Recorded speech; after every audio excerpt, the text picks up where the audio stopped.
Bonjour à tous, donc me revoilà aujourd'hui pour vous parler du merveilleux organe que nous avons qui s'appelle le cerveau. Alors le cerveau nous permet de réfléchir, d'avoir de la mémoire, d'avoir des compétences, d'apprendre, voilà. Mais le cerveau est aussi notre grand virus naturel, inné, parce que par ses pensées, il nous pourrit la vie. Et oui, donc nous avons le Covid et nous avons notre cerveau qui nous pourrisse la vie de nos jours. Donc pourquoi je vous dis ça? Pour la bonne raison que le cerveau émet naturellement entre 60 000 et 90 000 pensées par jour.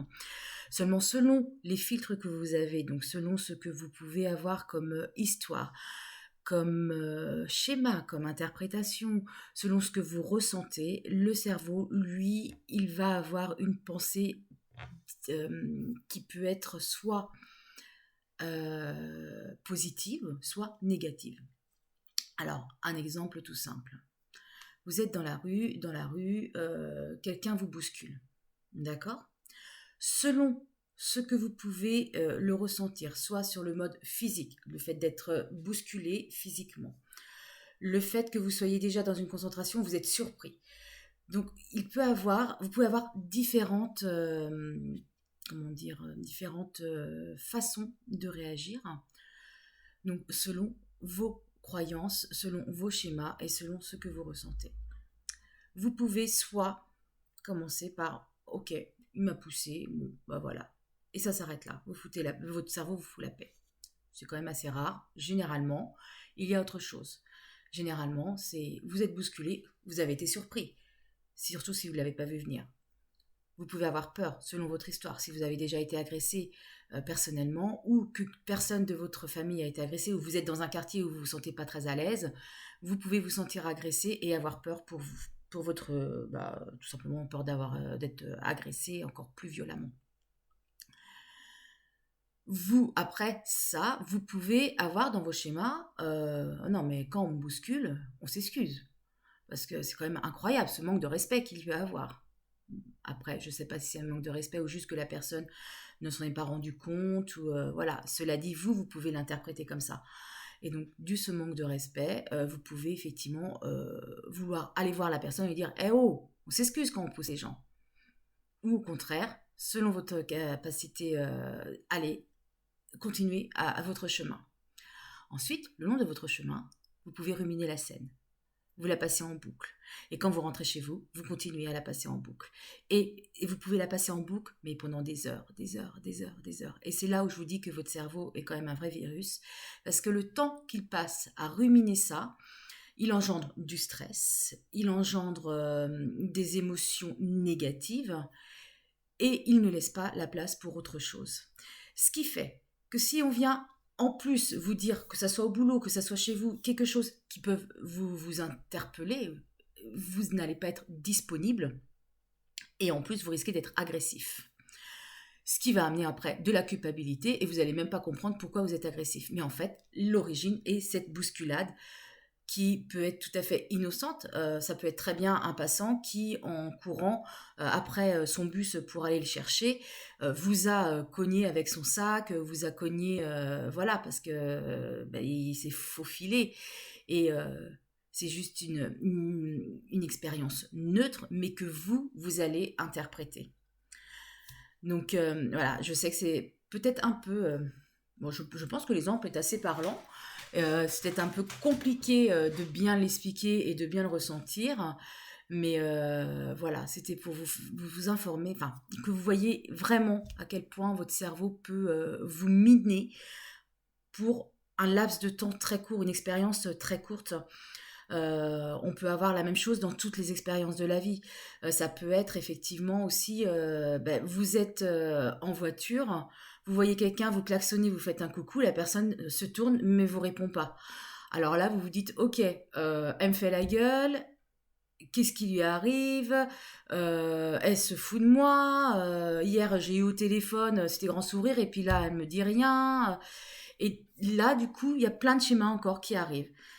vous vous posez plein de questions. Alors qu'en fait, ça se trouve que la personne vous a juste pas reconnu parce qu'elle est myope. Alors moi, personnellement, si vous me klaxonnez dans la rue, si vous baissez pas votre vitre et que vous me dites pas «Hé, Aurore, c'est coucou!» Moi, je suis capable de pas du tout vous capter, hein, parce que je vois pas. Donc, c'est aussi simple que ça. Mais voilà. Et donc, du fait des interprétations qu'on peut avoir, eh ben, on se mine vraiment le moral pendant un laps de temps. Et en plus, on a des rancœurs. Cette personne qui ne va pas vous répondre, vous vous dites, non, mais c'est quand même fou. Et quand vous la revoyez, il fait, dis donc, quand je te vois dans la rue, que je te klaxonne, tu pourrais me dire bonjour quand même, t'exagères. Et du coup, vous allez mettre une relation assez, comment dire, opposante à la personne et elle va pas comprendre parce qu'elle va dire oh, j'ai jamais vu. Donc voilà. Donc c'est bon pour les relations de tout le monde. Si votre conjoint vous parle et que vous l'entendez pas, que vous lui répondez pas, tout de suite, ça va être non mais tu m'écoutes, de toute façon, t'as entendu, je te pose une question, tu pourrais me répondre. Peut-être que vous ne l'avez pas entendu parce que vous étiez centré sur votre téléphone, vous étiez centré sur une lecture, ou vous étiez en train de vous occuper de gérer un enfant, ou regarder quelque chose à la télé. Cela dit, votre attention était ailleurs. Mais l'autre ne voit pas ça. Et donc forcément, il l'interprète, et alors vous faites agresser, vous dites, ah, non mais c'est bon quoi, cool, je t'ai pas entendu, je t'ai pas entendu. Et souvent, ça amène des animosités et des conflits au sein de la communication à l'autre. Voilà. Des exemples, il y en a tous les jours. Je suis sûre que vous pouvez très bien en trouver vous-même.